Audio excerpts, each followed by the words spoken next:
Salam sigap dan shalom. Renungan kita pada hari ini, Rabu 3 Agustus 2022, berjudul Pengakuan Mendapat Belas Kasihan. Ayat intinya terdapat di dalam Amsal 28 ayat 13. Siapa menyembunyikan pelanggarannya tidak akan beruntung, tetapi siapa mengakuinya dan meninggalkannya akan disayangi. Pena Inspirasi menuliskan yang dimaksud dengan judul renungan kita pagi ini, pengakuan mendapat belas kasihan, dikarenakan saya mengakui, engkau mengampuni, agar supaya kita dengan penuh keberanian datang menghampiri tahta kasih karunia Allah, untuk dapat mengalami kasih Allah yang tiada bandingnya itu adalah sebagai berikut. Pertama, persyaratan agar pengakuan kita mendapat belas kasihan, bila mana kita memiliki rasa kesadaran dan membenci dosa yang dilakukan, dan pengakuan itu mesti disertai air mata dan duka cita. Pengakuan dosa, apakah secara umum atau secara pribadi, harus dengan sepenuh hati dan dinyatakan dengan bebas. Orang berdosa itu tidak didorong-dorong untuk mengaku. Tidak dilakukan dengan cara sembrono dan sembarangan atau dipaksa dari mereka yang tidak ada rasa kesadaran akan sifat kebencian dari dosa itu.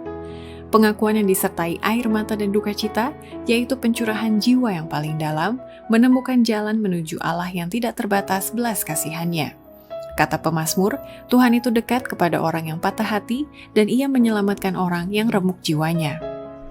Kedua, persyaratan agar pengakuan kita mendapat belas kasihan, bila mana penderitaan, kelemahan, dan segala kebingungan dan kesusahan, serta penderitaan kita diletakkan di bawah kaki salib Yesus. Tangannya direntangkan dalam kelembutan belas kasihan kepada setiap orang yang menderita.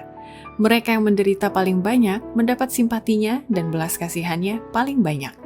Ia dijamah oleh perasaan akan kelemahan kita, dan Ia rindu agar kita meletakkan kebingungan dan kesusahan kita di kakinya dan meninggalkan mereka di sana. Ketiga, persyaratan agar pengakuan kita mendapat belas kasihan di setiap rumah tangga, bila mana prinsip kasih sejati selalu dihidupkan dan termasuk kebiasaan berbaktian keluarga pada setiap pagi dan petang. Ada rumah tangga di mana prinsip ini dijalankan, rumah tangga di mana Allah disembah dan kasih yang sejati memerintah. Dari rumah tangga seperti ini, doa-doa pagi dan petang naik kepada Allah sebagai bau-bauan yang harum, dan belas kasihan Allah dan berkat-berkatnya turun ke atas pemohon bagaikan embun di pagi hari. Keempat, persyaratan agar pengakuan kita mendapat belas kasihan adalah bila mana kita senantiasa memeriksa secara kritis emosi dan motif hati kita yang rumit, serta ada niat kita untuk memodifikasi watak dan menghaluskan sikap kita yang kasar. Dalam belas kasihanlah Tuhan menyatakan kepada manusia kekurangan-kekurangan mereka yang tersembunyi. Ia menyuruh mereka memeriksa secara kritis emosi dan motif hati mereka yang rumit dan menemukan yang salah, memodifikasi watak mereka, dan menghaluskan sikap mereka. Allah mau agar hamba-hambanya mengenal hati mereka sendiri.